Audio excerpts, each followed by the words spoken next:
As we come in the shop door, the first thing you can see here is my wood rack, which is filled with patterns and some scraps and a couple of pipe clamps that I haven't found a place for. And my table saw, which is unisaw from the 1990s. I haven't been using it very much, as you can see, because I haven't been able to find the guard, which is packed away somewhere in another part of the house. But I have an Exactor sliding table here, which I'm somewhat satisfied with. It's not the best, but it's all right.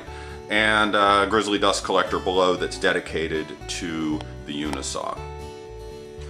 Here behind the table saw, you can see I have a rolling cart that serves as an outfeed table and also holds a bunch of the table saw stuff that I have, including extra blades and throat inserts, and the drawers have a bunch of the boring equipment that I use. And my 8-inch Powermatic joiner, which is a thing of joy. I need to get the knives sharpened. I also put that on a rolling base so I can move it out of the way in case I do need to rip some sheet goods on the table saw. One of the big changes here you can see is when I started this shop, I really didn't have any windows, and so I added a glass block window here and covered over all of the cinder block and stud walls with OSB so I can hang anything anywhere. Haven't gotten to that yet. Also added some beadboard, a chair rail, and base mold and shoe mold.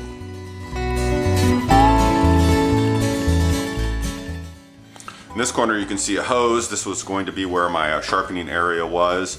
Of course, they didn't install a drain, and so that sort of went by the wayside, but I have that hose just in case, I don't know, I catch fire or something. This is right now is my plane cabinet in this corner, which holds most of my bench planes and specialty planes. Probably going to take that down as I get into putting things in a tool chest. This wall is sort of the heart and soul of the entire shop. It is where I have my Holtz-Offel bench, which I built about four years ago, and all my hand tools, bench light, and most importantly, a window that faces north. I had this put in a few years ago, and it was probably the best $1,000 I spent on my shop until only recently. I spend most of my time working here at the bench when I'm in the shop, and I have a trash can here at the end that has a metal trash can on the inside. Actually, that's an old bourbon barrel, so I can just sweep shavings directly into it. Pretty convenient. Everything on this wall is mobile. I have a drill press, which I may or may not keep, but it's on a mobile base. Compressor is there temporarily. I'm still sort of working out this wall. It's going to have some shelves when I'm done. I've got my bandsaw, which is an old Delta 14-inch that is on a mobile base that I made, which is really nice and convenient. Also a Powermatic mortiser, which I am loath to get rid of. I just can't do it.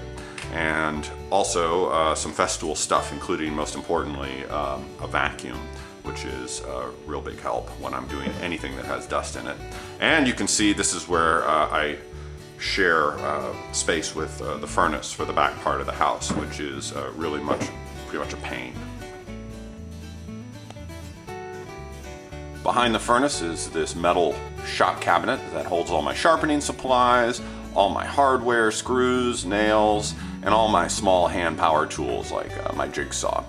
And this door is the entrance to our house's guest room where people stay, so not very exciting. Obviously my power service for this part of the house, I had to have that upgraded when I put this shop in here. The back wall was the most dramatic change for me.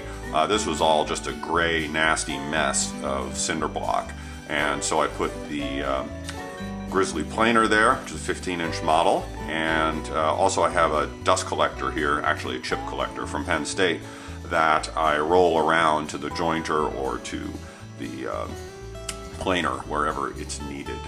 And also a small wood rack up here at the top that just holds junk right now. I need to get to work on that.